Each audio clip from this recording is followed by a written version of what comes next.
Mapagpalang hapon po sa ating lahat. Kami po ay dumayo dito sa aming butihing pastor ng Yubakan. Ay siya, di kami bit-bit ang lusong at halo. At arin na nga, pagdating namin handa na, ang nilagang saging. E di agad-agad hugas ang lusong at halo. At bayuhang umaatikabo. Aray. At di magkamayaw kung paglalagay ng saging at mainit pa. Siya ay dalay at nailagay na nga ang kinayor na niyog. Hindi na ho nag-gloves. Kinamay na, mekos-mekos na insan. Ayan, sige, tuloy ang pagbabayo. Laglagay ang mga rikado kung anong ilalaglag. Sunod. Parang gusto din itong tumisting ng pagbabayong dalagin ding na rin. Ay siya, di aking pinagigyan. Sige, bayuhay. Ay parang dinudot-dot-dot-dot lang, hindi magkaigay. Ay siya, palit, pataw. Hindi magkaigay. Ayun, di ako na nga ang dumali. Taglagyan Ricardo. Kaya, asukal. Asukal na tinamisan. Hindi pwede ang at aray. Sunod na natin itong gatas na malapot galing sa tainga. Ayan. Hulugay ang gatas. Matikman kung sadyang sasarap nga. Nasagi pa ang ating camera. Napakalman nga ng batang malikot na yun. Ayos na yan. Tama na. Aray, ang margarine. Laglagay. Ang dumulas sa pagbabayaw. Ay hindi pa mailaglag kung ano pang pinagdudot. Bakit? Nakahabol pa ng asukal. Bitin pa yata. Siya, anong tamis niyan? Hulugay. Huwag yang bata. Hirap kainin yan. Yun, sige. Hulugay ang margarine. Magkaigay. Matikman ang lasa. Matimusan nga kung anong lasa. Ayan. Di pa bagal-bagal tong batang ito. Titing batang hindi ba kabagal kumilos? Hindi ba maintindihan kung mailalagay pang margarine yun?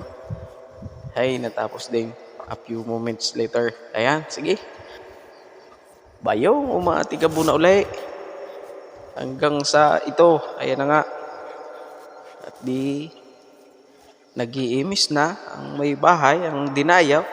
At patapos na may dala ng lalagyan. Sige, hanguin na ha.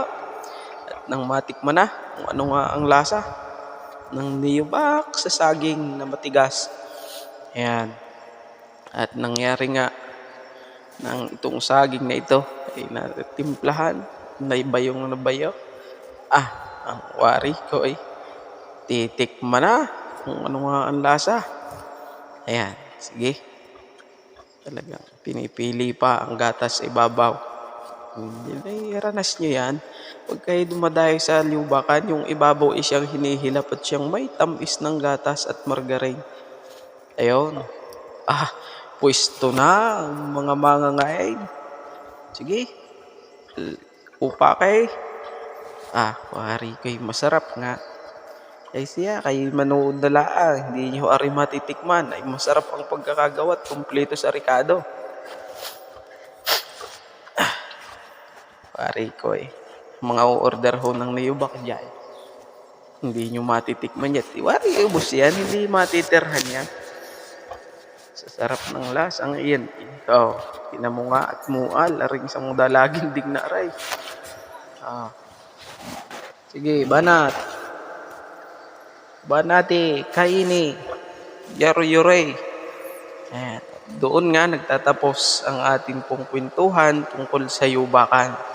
Kung kayo ho ay nagnanais, malaman kung paano ari ginagawa, magdala ho kayo ng lusong at halo at bayuhin ang saging na iyon. Sige, tara. At tayo nga po ay mga ina. Tama na ang videohang aray. At kain na. Yun, ando na. Sarap ng pagkakaduyan. Habang nangangain ng diyubak, ng saging. Ano kang tawag sa inyo ng diyubak nito? Ay siya, i-comment nyo nga kung anong tawag sa inyo. Sa amin ito yung niyubak. Ewan ko lang din nga sa inyo. Niyubak. Sa ibang lugar, wari ko yung nilupak. Mayroon pang lugar, nilamutak. Oh, siya. Ay hanggang doon na lang ho. Paalam.